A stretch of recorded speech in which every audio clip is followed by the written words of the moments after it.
சரி, இப்போ நம்ம வந்து செல்வி அவர்கள் ஸ்கூலை தாக்கி ஏற்படுத்திய கலவர கேஸ் என்னாச்சு அப்படின்றத பற்றி பார்ப்போம். நேத்திக்கு கலவர கேஸ் வந்து கள்ளக்குறிச்சி கோர்ட்டில் நடந்துச்சு. எத்தனை பேர் வந்திருந்தாங்க? 300 பேருக்கு மேலே வந்திருந்தாங்க. ஒரு 306 பேரோ என்னமோ வந்திருந்தாங்க. இப்போ இந்த கலவர கேஸில் முக்கியமான குற்றவாளி செல்வி அவர்களும் வந்திருந்தாங்க, அவங்க அண்ணனும் வந்திருந்தாங்க. அதாவது பாச மலர்கள் கலவர கேஸுக்கு ஓடோடி வந்தார்கள் கோர்ட்டுக்கு.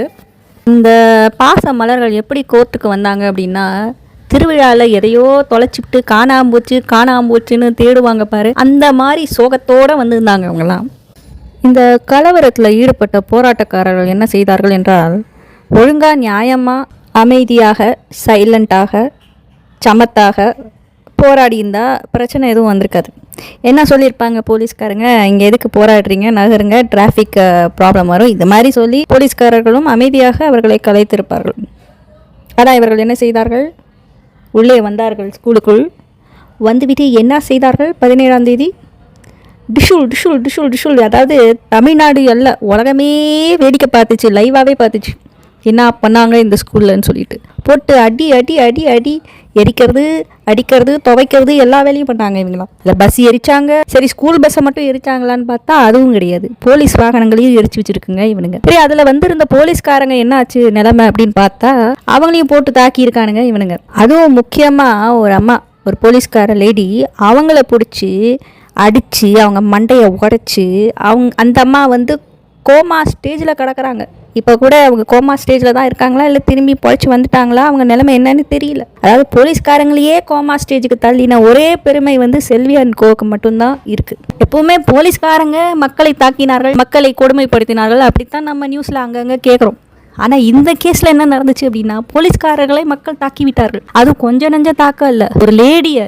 இவங்கெல்லாம் லேடிஸ்னு ஸ்ரீமதியோட அம்மா தனியாக ஒரு அம்மா போராடுகிறார். நீயும் பெண் தானே, உனக்கு எல்லாம் ஈவு இறக்கமே கிடையாதா, எல்லாம் உண்மையிலே பெண்ணு தானா, செல்வி அம்மாவை இப்படி கேவலமாக பேசுகிறாயேன்னு கேவலமாக என்னை கமெண்ட்டில் பயங்கரமாக திட்டினவங்கலாம் இருக்காங்க. நான் கேட்குறேன், இந்த போலீஸ்கார லேடியும் லேடி தானே, பொம்பளை தானே, அவங்களுக்கும் 2 பசங்களோ 4 பசங்களோ இருக்கும் இல்லையா, அவங்களும் பெண் தானே. அப்படி ஒரு வேளை அவங்களுக்கு கல்யாணம் ஆகவில்லை என்றால் அவங்க அம்மா அப்பா இருப்பாங்களா, அவங்க அம்மா தானே, அவங்களுக்கு சகோதரிகள் இருக்கும் அல்லவா. அப்படி இருக்கும் பொழுது அவரும் ஒரு பெண் தான். அந்த போராட்டக்காரர்கள் வந்து விட்டு சும்மா இல்லாமல் போலீஸ்கார லேடியையும் போட்டு அடி அடி நடிச்சு அந்த அம்மாவை வந்து கோமா ஸ்டேஜுக்கு திருப்பி அனுப்பிச்சி விட்ருக்காங்க இவனுங்க. அவர்களோட லைஃப் எத்தனை மாதம் எத்தனை வருஷம் அவங்க லைஃப் வீணாக போயிருக்கும். அவர் உயிரோடு இருக்கிறாரான்னு கூட நம்மளுக்கு டீட்டெயில்ஸ் தெரியாது. இதை செய்தார்கள். ஸோ இது மாதிரி போலீஸ்காரங்களே அடி வாங்கின கேஸ் தான் இந்த கலவர கேஸ். ஸோ வந்து நீதிபதி அவர்கள் சும்மா விடுவாரா? போலீஸ்காரங்க எதுக்கு இருக்காங்க? முதல்ல நாட்டில் வந்து குற்றங்கள் நடைபெறக்கூடாது அப்படின்றது தான் போலீஸ்காரங்கன்றத எல்லா கவர்மெண்ட்டும் எல்லா நாடுகள்லையும் அரசாங்கம் வைத்திருக்கிறது போலீஸ்காரங்களை.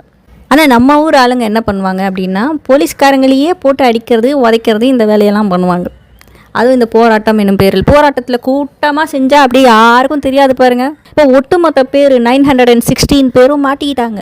அவ்வளோ பேரும் இப்போ குற்றவாளிகளாக நிறுத்தப்பட்டுள்ளனர் இந்த கலவர கேஸு. அதில் பயங்கரமான குற்றம் செய்தவர்கள்லாம் இருக்காங்க. பஸ்ஸை எரித்தவங்க, அப்புறம் அந்த போலீஸ் வாகனங்களை எரித்தவங்க, அந்த சர்டிஃபிகேட்ஸ் எல்லாம் எரித்தவங்க, இதெல்லாம் இன்னும் பயங்கரமான குற்றங்கள். நல்லா யோசிச்சு பாருங்கள். அந்த ஸ்கூலில் வந்து மண்டேவோ இல்லை டியூஸ்டேவோ இல்லை வெனஸ்டேவோ ஏதோ ஒரு படிக்கிற நாளாக இருந்ததுன்னு வச்சுக்கோங்களேன், ஸ்டூடெண்ட்ஸ் படிக்கிற நாளாக இருந்துச்சுன்னா அப்போ என்ன ஆயிருக்கும் அந்த ஸ்கூல் பசங்களோட நிலமை? அந்த ஸ்கூல் பசங்கள்லாம் உயிருக்கு பயந்து அலறி அடிச்சுக்கிட்டு ஓடி இருக்குங்க. இவனுங்க வந்து போராட்டம் செய்து அடித்து நொறுக்கி விட்டு ஒன்றும் தெரியாத பப்பா மாதிரி இருக்கிறார்கள். அதை விட ஒன்றுமே தெரியாத தான் மட்டுமே பாதிக்கப்பட்ட மாதிரியும் மற்றவங்கெல்லாம் நல்லா இருக்கிற மாதிரியும் அப்பாவியாக முகத்தை வைத்துக் கொள்கிறதாக நினைத்து கொண்டு, அப்பாவியாக பேசுவதாக நினைத்து கொண்டு ஒருத்தர் யூடியூபில் டெய்லி பேசி கொண்டிருக்கிறாரே, அவர் பெயர் என்ன என்று கமெண்ட் இடவும். அவர் ஒரு பெண். அவர்தான் இந்த கலவரத்திற்கே காரணம். அந்த அம்மாவை என்ன சொல்கிறதுன்னு கேட்டு பாருங்கள். போலீஸ்கார அம்மாவை அடிச்சிருக்காங்க, சரி அதோடு நிறுத்தினாங்களா? சரி, இந்த செல்வி அவர்களை நாமெல்லாம் தப்பாக பேசக்கூடாதுன்னு எல்லாம் கூவிக்கிட்டு இருக்காங்களே, அப்போ ஸ்கூல் டீச்சர்ஸ்லாம் பொண்ணுங்க இல்லையா? அந்த ஸ்கூல் ஸ்டூடெண்ட்ஸு, அந்த கேர்ள்ஸ் ஸ்டூடெண்ட்ஸ்லாம் பொண்ணுங்க கிடையாதா? அவங்களையெல்லாம் வேற மாதிரி விபச்சாரிகள்னு வாய்க்கு வந்த மேனிக்கு கண்ட மேனிக்கு பேசிக்கொண்டு இருக்கிறார்களே, இவர்கள் எல்லாம் என்ன மாதிரி ஜென்மங்கள் அப்படி என்பதையும் சொல்லவும். என்ன மாதிரி ஜென்மங்கள் இவர்கள் எல்லாம்? நாங்கள் வந்து ஸ்கூலுக்கு ஆதரவாக பேசிவிட்டோமா? என்னை விபச்சாரி என்று ஒரு குரூப் வந்து பேசிக்கிட்டு இருக்குது. அப்படி என்றால் ஸ்கூலை அடித்து நொறுக்கி நாசம் செய்தவர் என்ன மாதிரி ஜென்மம் அவருக்கு என்ன பெயர் வைக்கலாம் என்பதையும் நீங்கள் சொல்லவும். இது மாதிரி இன்னொரு ஸ்கூல், இன்னொரு பள்ளி வந்து இது மாதிரி பாதிக்கப்படக்கூடாது அப்படின்றதுக்காக நம்ம பேசிகிட்டு இருக்கோம். எதுக்காக பேசுகிறோம்? மறுபடியும் இன்னொரு கலவரம் நடக்கக்கூடாது அப்படின்றதுக்காக பேசுகிறோம். ஆனால் இவர்கள் எப்படி நம்மளை உருவகப்படுத்துகிறார்கள்? விபச்சாரி என்று சொல்கிறார்கள். ஒரு முயலை எடுத்துக்கொண்டு வந்து இங்கே பார், இந்த முயலுக்கு 4 கால் தான் இருக்கிறது என்று நாம் சொன்னால், இல்லை இல்லை முயலுக்கு 3 கால் தான் இருக்கிறது என்று சொல்லுகிறது இந்த செல்வி அண்ட் கோ கூட்டம். அவ்வளவுதான் அவர்களது ஐக்யூ லெவல். அதாவது இவர்களிடம் என்ன சொன்னாலும் இவர்கள் சொல்வதைத்தான் சொல்வார்கள். மண்டைக்குள் வேற எதையும் ஏற்றிக்கொள்ள மாட்டார்கள்.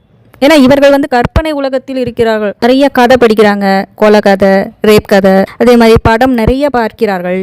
ரேப் ஸ்டோரியாக பார்க்க வேண்டியது, கொலை கதையாக பார்க்க வேண்டியது.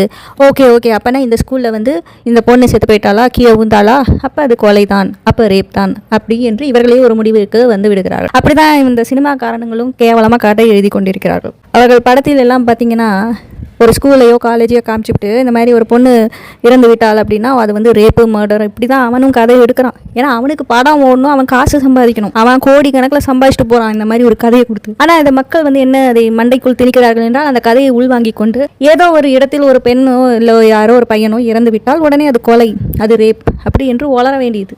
ஒரு கொலை என்றாலோ இல்லை ரேப் என்றாலோ 3 வருஷமாவா ஒரு போலீஸ் கண்டுபிடிக்காமல் இருக்கிறது? ஸ்ரீமதியை கொலை செய்திருந்தாலோ இல்லை ரேப் செஞ்சிருந்தாலோ 3 வருஷமாக போலீஸ் என்ன பண்ணிட்டு இருந்தது?